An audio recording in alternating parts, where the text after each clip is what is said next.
Hello, you guys. This is Monica, aka Monk Video Fanatics. I'm bringing y'all an update of some ooh superpower listening. You need to must hear this. This is a must. Check it out. Check it out. Steel barriers have sealed off government buildings, and military helicopters are circling overhead in the darkness. Why would the most powerful nation on Earth suddenly look like it's under martial law during peacetime? The answer goes back to exactly 3:17 p.m. on the 10th of January 2026. At that exact moment, 249 years of American constitutional tradition were basically ripped to shreds, not by an enemy nation, but by the calculated signature of one woman working inside the government. Federal Judge Tanya Chutkan did something nobody has attempted since Watergate, something that even the ugliest periods in recent American political history never produced. She didn't just hand down a ruling, she lit a fuse on a bomb that could forever change the future of this nation.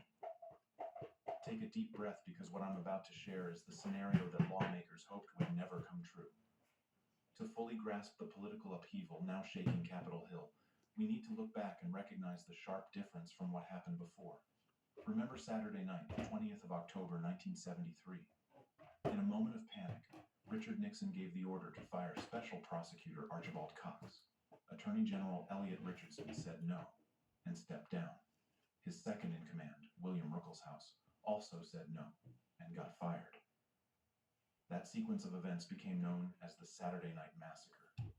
But what many people overlook about that ugly episode is this: America's institutions made it through not because they were built to be unbreakable, but because the people running them made decisions. They picked their conscience over following orders. They chose to quit rather than become part of the problem. The system of checks and balances, slow, awkward, and flawed, ultimately defeated the misuse of power because of those personal choices. I bring up that history because at 3:17 p.m. Eastern Time today, the 10th of January 2026, another person inside the American government made a decision. And this decision was more aggressive, more final than anything we've witnessed in the last 50 years. Judge Tanya Chutkan, holding the power of authority at the U.S. District Court for the District of Columbia, took a legal step with no equal in 249 years of constitutional history. It didn't happen during Watergate. It didn't occur during Iran-Contra. It didn't show up during the Clinton years. It didn't happen during either of Donald Trump's earlier impeachments. She officially sent a criminal referral about a former president of the United States straight to Congress and demanded yes. She actually used the word demanded that impeachment proceedings start right away. This is not media guesswork. This is not a tip from unnamed sources. This is an official legal document stamped with the federal seal and signed by a judge appointed for life. And the message it sends, quietly but powerfully, is this: the judicial branch is announcing that it is completely helpless. Judge Chutkan is telling everyone that the court's usual methods, warnings, fines, injunctions, have become useless against this defendant. She is passing the responsibility back to Congress and saying, I have run out of options. The job of protecting the Constitution now falls to you. Do something now, or this whole system will fall apart. This is no longer a court case. It is a desperate plea for help from the very center of America's legal system. To understand why Washington, D.C. looks more like a city preparing for war tonight than the heart of a democracy, we can't just focus on the armored trucks driving down Pennsylvania Avenue. We have to examine the document that started all of this. It wasn't a heated political speech. It wasn't a newspaper opinion piece. It was a legal filing exactly 47 pages long submitted to a federal court earlier this afternoon. Those 47 pages carry enough force to end the political life of anyone, even a former president of the United States. So, why did Judge Chutkan do this? Why did she decide to push things to such an extreme level? The answer is in the hopeless stalemate the American court system has been stuck in for months. Think about it like this. Federal judges have strong tools to keep things under control. You can let your stuff When a in there. defendant breaks a court order, We're not a gonna use judge it. can give a warning. If that doesn't work, the judge can hand out fines. If fines don't work, the judge can charge the defendant with contempt of court. And in the worst situations, the judge can cancel bail and lock up the defendant until trial. This has been standard practice for more than 2 centuries. But what happens when the defendant is someone who doesn't care about money as punishment?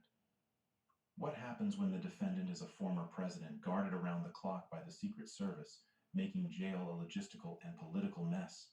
And even scarier, what happens when the defendant treats court warnings not as orders that must be followed, but as suggestions that can be ignored whenever he wants? That is the impossible situation Judge Chutkan has been trapped in for the past 3 months. And in the 47-page filing sent to Congress, she explains carefully, coldly, and harshly how that system has failed. 14 violations. The number shows up in bold in the document. 14. Not a mistake in speaking. Not 2 minor technical errors. Over a 90-day period, Donald Trump broke court-issued gag orders 14 recorded times. Each violation is broken down in detail by Judge Chutkan. These include social media posts directly going after prosecutors, public threats aimed at possible witnesses, people who were brave enough to come forward only to have their names exposed to angry crowds, attacks on court staff and even their families, meant to mentally pressure the jury. Each time the court responded, the file shows 7 different contempt of court hearings. 7 times Trump stood before the judge. Stop. 7 times Get down. he was warned Sit. directly, specifically by name. Sit. Fines were added, getting bigger and bigger. But for a billionaire or someone who says he is one backed by a huge fundraising operation, penalties of tens or even hundreds of thousands of dollars were nothing more than pocket change. They didn't discourage anything. Instead, they became symbols of resistance. That is why in her filing to Congress, Judge Chutkan wrote words loaded with meaning. Clear and present danger. In American law, this is not everyday talk. It is not cable news exaggeration. Clear and present danger is the strongest legal standard used to describe a threat so immediate that the Constitution allows for the pausing of normal freedoms to stop it. When a federal judge uses this phrase to describe how a defendant is acting toward the justice system, she is stating that the courts have been frozen and the Constitution itself is being directly attacked. She is telling Congress, I can no longer protect my witnesses. I can no longer protect my jury using regular court methods. This defendant is tearing apart the foundation of the trial right before our eyes. This is no longer a legal proceeding. It is a system in crisis. But even that wasn't what sent panic through Capitol Hill this afternoon. What made Republican lawmakers break into nervous sweats was the evidence package, what I'm calling the kill file. Judge Chutkan didn't just send a summary report. She turned over the complete collection of raw evidence, security camera footage, second-by-second timestamps, screenshots of deleted posts, and most alarming of all, the nuclear weapon in the package, audio recordings. For the first time, the public and Congress discovered these exist. These are not recordings of casual chats. These are audio files capturing Donald Trump talking about specific plans with close advisors on how to get around court orders. Stop for a second to understand the difference. If he had attacked a witness in an angry late-night post, his lawyers could claim it was reckless, uncontrolled behavior. But the recordings completely changed the nature of the situation. They prove criminal intent. They show that the violations weren't accidental but strategic, talked about, planned, and carried out on purpose. In the recordings, the familiar voice can be heard talking about how to work around gag orders, how to use other people to go after witnesses without leaving traces, how to turn the courtroom into a political stage, no matter the safety of those involved in the case. This is proof of organized disrespect for the rule of law. It removes every Come out of there, remaining Coke defense. Star. This is no longer free speech. This is no longer political anger. Sit down. This is a plot to block justice captured in the We're on defendant's camera. own voice. Sit down. This type of evidence is devastating. It ends careers. It brings down governments. It destroys political movements. Sit. The file also includes sworn statements from highly respected former federal judges, men and women who dedicated their entire lives to the bench. Sit down. They confirm in writing that this behavior has never been seen before and cannot be tolerated. Their words form a legal shield, protecting Judge Chutkan's decision from claims of political motivation. Judge Chutkan didn't leak to reporters. She didn't appear on television. She chose the most proper, open, and most risky route, putting her whole career and reputation into a public legal record. She packed the judiciary's frustration, anger, and undeniable evidence into 47 pages and threw them across the avenue, right into the halls of Congress. She said, in effect, "The judicial branch has done its job. Now it's your turn." And with proof of organized violations sitting right on the Speaker's desk, the United States Congress has nowhere left to hide. It must face the hard reality Judge Chutkan has revealed. A man is operating above the law, and the system must now choose whether it will allow that. If 3:17 p.m. was the moment the legal bomb went off inside the federal courthouse, then the hours from 4 p.m. until late evening were when its impact leveled the political scene inside the U.S. Capitol. What happened in the House of Representatives over just a few short hours was not simply a change in opinion. It was the overnight reshaping of America's political map. Let me take you inside the marble hallways of the Capitol. On a regular day, this place moves at a snail's pace, slow, careful, built on compromise and procedural holdups. Tonight, that slowness melted into a rushing flood. To understand the size of this moment, we need to look at the numbers. In politics, numbers tell the truth. Before sunset today, the draft articles of impeachment against Donald Trump charging obstruction of justice and abuse of power had been sitting unused in a drawer of the House Judiciary Committee since November 2025. It was a political ghost, technically alive, but going nowhere. For 2 months, the resolution had only managed to get 87 co-sponsors. Every single one of them, without exception, was a progressive Democrat from deep blue areas like San Francisco or Brooklyn. To everyone else in Congress, the document was worthless paper, a symbolic move with zero chance of ever making it to the House floor. The magic number for impeachment is 218 votes. The gap between 87 and 218 seemed as wide as the ocean, and nobody thought it could be crossed. That was yesterday by 8 p.m. Tonight, the electronic co-sponsor board in the House Clerk's office started climbing upward like a countdown clock. 100, 150, 200. And then it landed on an almost unbelievable number, 231. 231 signatures, well past the 218 required for a majority. A complete majority put together in the time it takes to have dinner. So what happened? Why did the seemingly unbreakable Republican wall, the same wall that had shielded Trump through 2 earlier impeachments, countless scandals, and endless investigations, crumble so fast in response to a 47-page legal document? The answer is in the nature of this moment. This historic turnaround, the great defection now happening, didn't come from a sudden moral awakening. It came from political cover, whether by accident or by design, created by Judge Chutkan. At the center of the earthquake were moderate Republicans from competitive districts, lawmakers like Mike Lawler of New York or Don Bacon of Nebraska. Put yourself in their shoes. For years, they lived under a double threat: anger Trump's dedicated base or anger moderate independents. Every time Trump got into trouble, they walked on eggshells, hiding behind unclear language. They brushed off earlier investigations as partisan witch hunts or political revenge, and, quote, that excuse worked because previous investigations were run by Democratic prosecutors or Democratic committees. But this afternoon, that protection fell apart. This time, the accuser wasn't Nancy Pelosi, wasn't Joe Biden, wasn't a prosecutor appointed by Democrats. It was a lifetime appointed federal judge, and the evidence wasn't just words. It was audio recordings, court files, sworn testimony. Mike Lawler, representing a district Biden won in 2020, held a quick press conference on the steps of the Cannon House office building. His face was white, but his voice was steady.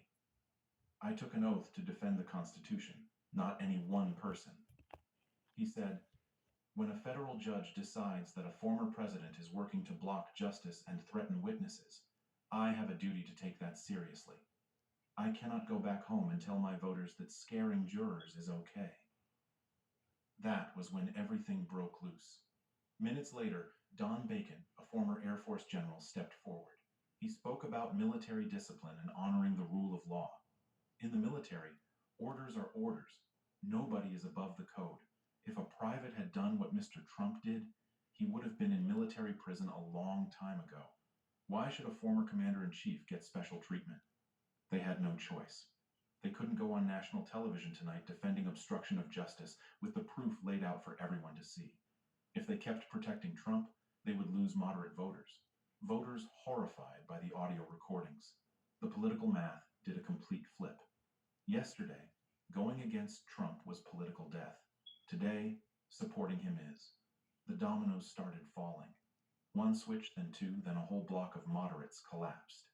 These Republicans, worn out after years of defending chaos, finally found a way out. Judge Chutkan opened the emergency exit, and they ran through it. Seeing a once-in-a-generation opening, Democratic leadership acted immediately. They had no plans to wait, no plans to give Trump supporters time to recover or pressure hesitant lawmakers. This morning, a rarely used procedure was activated. Rule 10, Section 8. This is the most powerful move in House procedure. It allows leadership to skip long committee debates for issues involving national security or constitutional matters. It is a fast-track process. Once used, it forces a full House vote within 72 hours, which means this. The clock is running. No later than Monday, January 13th, the U.S. House of Representatives will vote. No weeks of stretched-out hearings. No procedural stalling. Next Monday is the day. Inside the Republican group meeting tonight, the mood was described as complete chaos. The party is no longer cracked. It is divided by a canyon. On one side are the loyalists, figures like Marjorie Taylor Greene and Matt Gaetz, yelling accusations of traitor and rhino and promising primary challenges. On the other side are the realists looking at poll numbers, legal evidence, and choosing to cut ties with a sinking ship. A third impeachment of Donald Trump is no longer a matter of if. With 231 committed votes, passage is guaranteed. The only remaining question is how big. Will the count stay at 231, or will it grow into a massive victory as more Republicans accept that the direction has changed? The Republican Party, a group that has controlled and shaped American politics for a decade, is breaking apart in real time. The yelling behind closed doors, the threatening phone calls, the cold silence of those who have already decided to walk away, together they paint a picture of total disorder. And while politicians struggle to find solid ground, something else is forming outside these walls, a response far more dangerous than voting. Because when the political path is blocked, people often start looking for darker ways forward. While the hallways of Congress are rattling from the breakdown of the Republican coalition, a very different response is being prepared at Mar-a-Lago. One darker, more dangerous, and more desperate than anything we've seen before. I have to be very specific about Donald Trump's reaction, because it has completely changed what this fight is about. This is no longer a legal battle or a political debate. It has crossed into the territory of an actual physical threat. Since yesterday afternoon, the former president's Truth Social account has been running nonstop. At first, it followed the usual pattern. Posts written in all caps, complaints about a rigged court, attacks on an Obama judge, and conspiracy theories about the deep state. Americans have listened to this talk for almost a decade, to the point where it became harmless noise. Then came a post in the middle of the night that triggered alarm bells across security agencies in Washington. It was short, cold, and carried an obvious hint of violence. If Congress continues this witch hunt, patriots must converge on Washington. The Second Amendment exists for moments like this. Read that sentence one more time. The Second Amendment exists for moments like this. In the American political context, the Second Amendment covers the right to own guns. When a former president facing the possibility of removal asks supporters to come to the Capitol and brings up gun rights, this is not an invitation to peaceful protest. It is a call to take up arms. It is encouragement to revolt. The line has now been completely crossed. In the past, Trump supporters could argue that such language was just campaign talk, political figures of speech, or blown-up tough talk. Tonight, no one at the FBI or the Department of Homeland Security is treating it as a figure of speech. Law enforcement is handling this post as a real and immediate threat. The bitter irony is this: Trump's own actions are now strengthening the prosecution's case. Every post, every growing threat is being captured, recorded, and added as evidence against him as it happens. He is proving Judge Chutkan absolutely correct in calling him a clear and present danger. He is personally slamming shut the last remaining window of hope for himself in the Senate. And Washington, D.C. has responded tonight. The capital of the United States is no longer a city of tourists, museums, and school field trips. It has become a military stronghold. What is happening on the streets is disturbing. The National Guard has been rushed into action. Sand-colored armored Humvees are blocking key roads leading into the Capitol complex. 3-meter-high unclimbable steel fencing last seen after January 6th has once again been put up around the Capitol, the Supreme Court, and the White House. This time, the size is bigger and the tension much heavier. On the rooftops of government buildings, the outlines of snipers are clearly visible against the night sky. Police and military helicopters fly in circles without stopping, their blades cutting through the quiet of the night, creating an unsettling sound that reaches into every apartment. For regular people who live and work in D.C., this feels like a bad dream coming back. The 6th of January 2021 is not some distant memory to them. It is an open wound. They remember broken glass, tear gas, police officers beaten with flagpoles. And this time the fear runs deeper, because the threat feels more planned. Parents are getting emails from schools announcing closures or switches to online learning. Weekend plans are being dropped. Residents are told to limit travel. Fear hangs over every neighborhood. Office workers leave early, nervously watching military trucks packed with heavily armed soldiers. This is what a constitutional crisis costs. It's not just arguments among men in suits inside air-conditioned rooms. It's the fear of a mother who won't send her child to school. It's the shutdown of an entire city. It's the image of an aging democracy forced to depend on weapons to protect its own transfer of power from an attack coming from inside. Washington is not sleeping tonight. And with the call to gather now sent out from Mar-a-Lago, the next 72 hours may not be a battle of votes, but a confrontation of blood and fire. As helicopter spotlights sweep across the empty streets of Washington tonight, we're not just waiting for tomorrow's sunrise. We're standing at the doorway of an unknown new era. What happens over the next 72 hours will not only decide the fate of one man, it will reshape the structure of power in the United States for the century ahead. Based on combined intelligence reports and quickly moving legal developments, I want to outline the bigger picture of what might happen next. Don't make the mistake of thinking this crisis is only about a vote in the House of Representatives. The reality is much more complicated and much more dangerous. Scenario 1. The dual-track nightmare. Most news outlets are focused on the number 231, the votes lining up in Congress. What they're missing is a critical detail. Judge Chutkan's file wasn't sent only to the House. An identical copy, complete with audio recordings and evidence, was rushed to the Department of Justice. This creates a situation never seen in modern history, a dual-track race between branches of government. While the House moves ahead with political impeachment, federal grand juries in Washington, Miami, and Atlanta are still working.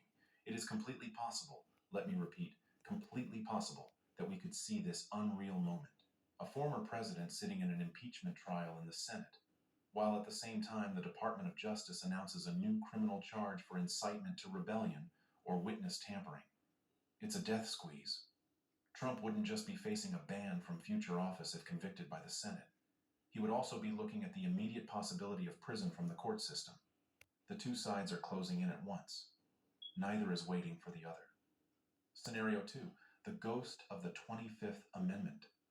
This is being discussed in the most private corners of power, rooms where no recording devices are allowed.